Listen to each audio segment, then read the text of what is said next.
الميد لين ازاي ابدا الجيم صح، وامتى يكون الجنج بتاعي يكون جنج ناجح، وهل في طرق تانية؟ طب ايه هي انسب طريقه اتحرك بيها قبل ظهور الترت؟ طب ايه هي انسب طريقه بعد ظهور الترت؟ طب بعد الترت وحواراتها ازاي اتحرك في قلب الجيم؟ واخر حاجه ايه هي القاعده الذهبيه في قلب الميد لين؟ كل ده باذن الله هنتكلم عنه في الفيديو ده، وان شاء الله على مدار الفيديو هنتكلم على شويه تيبس اند تريكس هتفيدك جدا في قلب رول الميد لين. فتاكد انت تدعمنا عن طريق ان انت تعمل لايك وتتابعني لو ما انتش متابعني، لان ده بجد بيساعدني. ولو ما تعرفنيش او اول مره تشوفني، فانا سيوع، صنايع محتوى موبايل ليجند، وهدفي ان اكون افضل قناه عربيه في صناعه محتوى موبايل ليجند.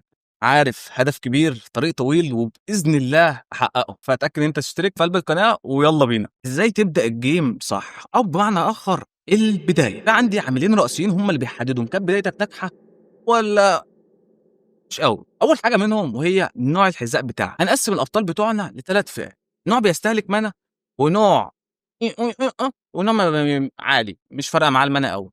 اول نوع معانا مثلا زي البطل سيريون او البطل فاليه. طبعا النوع ده سفاحين في المعنى، فانسب اختيار ليك ان انت تشتري، بدل ما تشتري البوت، لا انت تشتري الاثنين نكلس الزرق دول، لان دي ليها فعاليه اكتر مع البطل بتاعك، عشان ما تفضلش كل شويه ترجع البيزه وترد تاني اللين بتاعك. مش عايز بقى ادخل ان ده ممكن ياثر عليك في الروتيشن وطريقه تحركك في قلب الجيم، احنا لسه في البدايه، خلينا ماشيين واحده واحده. تاني حاجه وهي ابطال بتستهلك مانا بس مش قوي، ابطال مش محتاجه البوت المانا بمعنى اصح، ولكن واحده من معداتها بتقدر انت تشتري الكتاب اللي عليه صوره الجمجمه. طبعا لو لقيت ان المعده دي المعدات بتاعتك، على طول تشتري النكلس اول ايتم، بعد كده هتكمل على الويفا وتشتري الحذاء. واما بقى انت لو من النوع الثالث اللي ما بيفرقش معاه المانا او استهلاك المانا بتاعه ما بيبقاش بشكل كبير جدا، او ما يكونش عنده الكتاب، فعلى طول تشتري البوت وتكمل الروتيشن بتاعك في قلبك. طيب ايه تاني حاجه يا سيعه؟ تاني حاجه وهي ان انت تفرم بسرعه عشان تقدر انت تفتح سكيلاتك، بعد كده ترد تساعد الجنجل. طبعا ان دلوقتي قلت لك تساعد الجنجل، هل انت هتروح تساعده ولا تفضل قريب منه؟ هل انت عندك حريه الاختيار؟ والله لو البطل بتاعك هيقدر ان هو يطلع دامج وهيسرع من عمليه الفارم بتاعت الجنجل، فروح ساعده او تخليك قريب منه، لان ساعتها لو في حد بيجي يهجم عليه او حد جاي بيكتشف مثلا زي معظم التنكات بتيجي تجس نبض كده، فلا يا معلم هتلاقيك انت قريب منه، فبالتالي هيبدا ان هو يرجع ويبدا ان هو يجهز اول جنج على الماركس مان او الاكس بي او ايا كان نوع الروتيشن بتاعه، ويبقى انت كده ساعتها قدرت انت تساعد الجنجلر بتاعك بطريقه مباشره او غير مباشره. طب يا كلام زي الفل كده، ساعدت الجنجل وخدت اول وفتين بتوعي، ليه بقى اتنين. عايز جنج. بص يا غالي، اشرب بتفكر.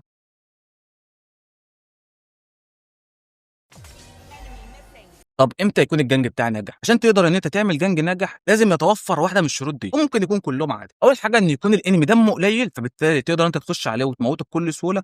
ثاني حاجه يكون حارق واحده من سكيلاته، يا اما داش يا اما فليكر يا اما سكيلايه تقدر انها تهربه من قلب الجيم، فساعتها تقدر انت تتعاون انت واللين اللي انت بتجنج عليه تموته الانمي بكل سهوله. يا اما الانمي واقف وقفه غلط، بمعنى ان هو قريب جدا من التاور بتاعك. طبعا السيوع ما فيش اي حاله من الحالات دي كانت موجوده، او انا عايز افكر بطريقه تانية، يمكن برضه لاني برضه مركز معايا. هل في حاجات تانية ما لازم اعرفها؟ طبعا لازم في شويه حاجات. انت مثلا تروح تاخد اوبجيكتيف في قلب بوشام البوشايتين دول، والله لو لقيت الانمي قريب يبقى انت كشفت الاعداء لاصحابك وقدرت ان انت تمنع جنج كان هيتعمل على صاحبك، وممكن ساعتها تخسروا اللين بتاعك. فبالتالي انا عايزك برضه تركز في تحركك في قلب الجيم، ان انت تختار البوشاه المناسبه. طب يا السيوع دلوقتي الانمي بتاعي مش غبي للدرجه ان هو يسيبني كده ماشي مبرطع في قلب الجيم. سؤال زي الفل، ازاي تخدع؟ شوف اللين اللي انت عايز تروح له وامشي عكسه لغايه اما الويفا تخش البرج، بعد كده رد تاني للين اللي انت تعمل عليه جنج، وبكده تبقى انت غفلت الانمي اللي اتعمل عليه الجنجات. انا عايز اقول لك دي واحده من اهم اسرار البطولات، فلازم تركز وتخلي بالك منها وتاكد انت تعملها. طبعا هتقول لي يا الشيخ كلام زي الفل، ده كلام سبيس تون وانت مخلي لي الدنيا وردي. ناقص حاجه على ارض الواقع، انا الجنجلر بتاعي متكسر عظم وشه والعالم بهوتان. خلص الويفا بتاعتك، ساعد الجنجلر بتاعك، ابننا اللي بنربيه ونكبره عشان يساعدنا في قلب الجيم. اضعف الايمان يبقى معاه ريتري ياخد بقى لورد، ويبقى الحمد لله يعني اللي يجي منه احسن منه. فانت دلوقتي عندنا ثلاث حاجات بعد ما بتخلص اول وفتين، يبقى يا اما هتعمل جنج يا اما هتمنع جنج يا اما هتساعد صاحبك في قلب البفايه بتاعته او الترت. ايه ده؟ ترتل؟ لو انت ما قلتليش اعمل ايه قبل الترت؟ طيب جميل يا عزيز، تسمح لي اشرب شويه قهوه؟ تسمح لي؟ طبعا احنا كلنا عارفين ان الديرتل بتطلع من اول دقيقه 2، ولكن في معلومه انا ذات نفسي لسه عارفها من وقت قريب: المينيون ايه الوقت اللي هي بتطلع فيه؟ انت بتلاحظ ان ساعات كده اللورد اول لما بيموت بيقعد مثلا سكه ربع ساعه لما يطلع،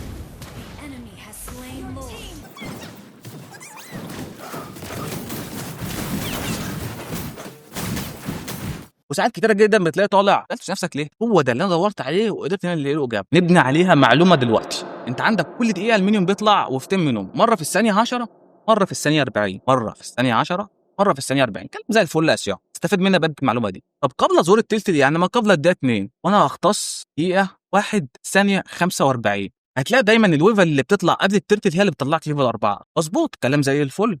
عايزك بقى تركز عشان دي معلومه بتاعت البطولات. هتلاقي دايما ساعات وانت بتشوف اللعيبه بتاعت البطولات، هتلاقي دايما الميد بيروح مع الاكس بي ويسيب التانك او الرومر هو اللي ياخد الويفا دي، ويبقى ساعتها الرومر طلع ليفل 4 والاكس بي هيشير مع الميد لين والاثنين هيطلعوا ليفل 4، يبقى انت عندك كل التيم بتاعك طلع ليفل 4. فساعتها تقدر تستغل المعلومه دي، تطلع تشير مع الاكس بي وفي نفس الوقت نبه التانك بتاعك ياخد الويفا بتاعتك، وساعتها انتوا الاثنين تطلعوا ليفل 4. زيد فوق كل ده، انت ساعتها ممكن تعمل جنج على الاكس بي وتاخد الاكس بي بتاعك انت والميد والجنجل والتانك، تاخدوا الترتل بكل اريحيه. دلوقتي العامل العددي بقى فيه 4 اكتر من عدد الانمي لان في واحد ميت معاه. طب يا الشيعة انت بتتكلم كلام زي الفل، بس افرض برضه التانك بتاعي ونايم مننا مش واخد باله او راندوم يا عم.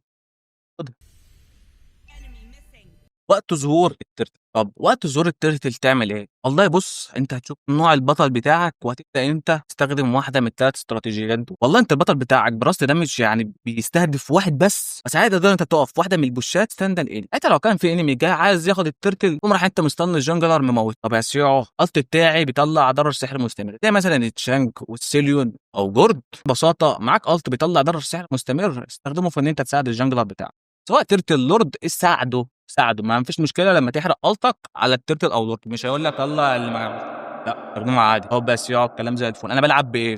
بلعب باودي حلو، تقف في اوبجيكتيف وتستنى اللحظه المناسبه بعد دخول التانك وتخش ورا، انت كده ضمنت احسن موقف او احسن اوبجيكتيف. ايش اوبجيكتيف؟ يبقى احسن موقع انت تقف فيه. طب يا سيوع ما بعد الترتل ايه اللي بيحصل؟ معرفش. دي كانت كل المعلومات اللي انا قدرت اجمعها مع نفسي لما قعدت شربت شاب اللي في طلعت المعلومات، فعشان كده فضلت ادور على اكتر من منصه طلع لي الاجابات الاتيه. انا عايزك تركز فيه، وبرده لو انت شايف اي معلومه ما قدرتش اغطيها في قلب الميد لين يا ريت تعرفني في قلب الكومنتات، عشان ان شاء الله يا اما هثبتها يا اما لو كان في معلومات كتير هطلع اعمل عنها فيديو ان شاء الله. طب يا سيو انت لقيت ايه؟ بص يا غالي، لقيت في حاجه اسمها القاعده الذهبيه. القاعده الذهبيه ان انت تنظف الويف، تروم بسرعه، تساعد في فايت او في جنج، وارجع للميد فورا. ركز معايا عشان من اول هنا احنا بنبدا الجد. اول حاجه انت هتنظف الويف. تنظف الويف يعني تعمل فاست كلير، يعني ما تفضلش كده بقى ايه تفضل تضربها بالزكات. لو طلبت معاك انت تضرب الت على المينيوم وتروح تساعد صحابك اعمل.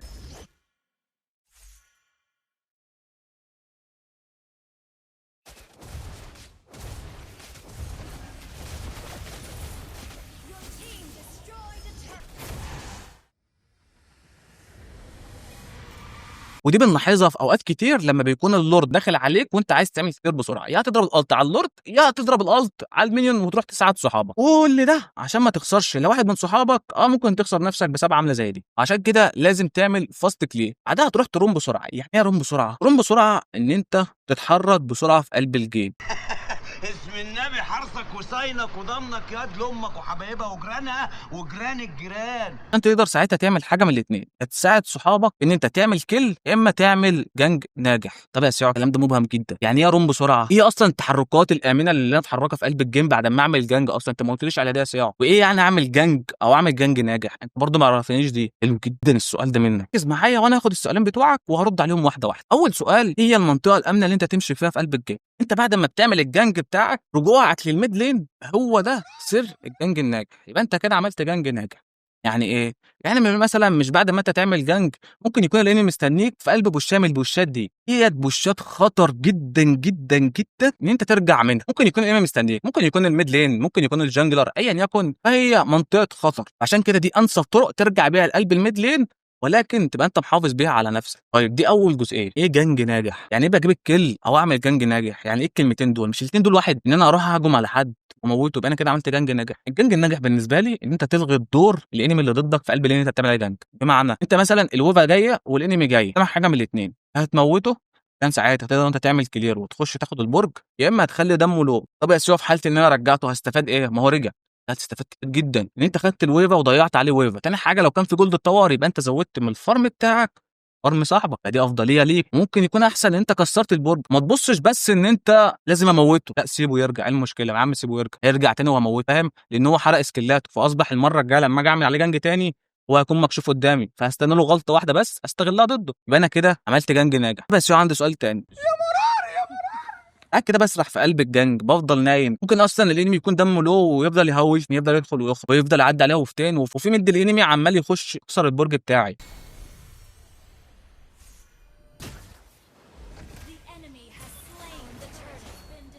انا امتى ارجع وامتى افضل موجود مستني اللحظه؟ اتفقنا قلتني مره هنستخدم المعلومه دي وقت الوفاه، قلنا ان الويفه بتطلع في الثانيه 10 والثانيه 40 واللي بينهم 30 ثانيه.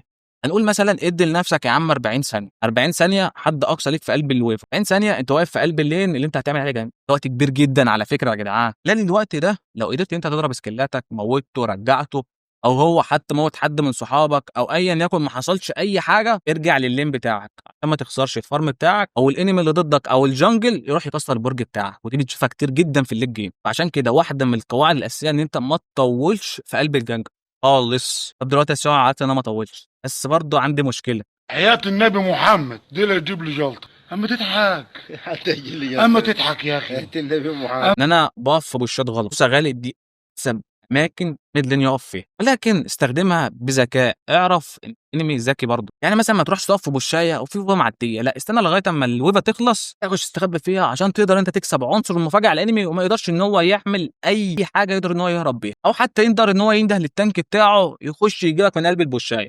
انا لو حلفت لك ان انا كنت جاي اجرب الولاعات عمرك ما هتصدقني. نرجع بقى للقاعده الذهبيه، بعد كده هتعمل كلير وتعيد نفس السيناريو من تاني، تفضل كده طول الجيم. ولكن في نقطة صغيرة جدا عايز انبهك، هي نوع البطل اللي انت بتلعب بيه. والله لو براست دامج فانت هيكون اغلب لعبك ان انت تقف في قلب البوشات وتختار انسب عشب عشان تقدر ان انت تموت مسبب ضرر الانمي، فبالتالي تكسب افضلية. يا اما هتكون من النوع اللي بيطلع ضرر سحري مستمر، سواء بقى ايف سيسيليون ايا يكن، ده بيطلع ضرر سحري مستمر، بيطلع ضرر على مدار الوقت. هيكون ساعتها لعبك ان انت عدد صحابك في نفس الوقت تجيب الكلات. بس ده كان كل اللي عندي، ولكن في معلومه صغيره ان التصويت بتاع الفيديوهات هو اللي بيحدد نوع الفيديو، فاتاكد ان انت تحضر التصويت. اتمنى يا رب ان احنا نوصل 10,000 مشترك في اسرع وقت ممكن. بس ده كان كل اللي عندي، اتمنى يا رب لو كنت قدرت اساعدكم ولو بالقليل جدا. ف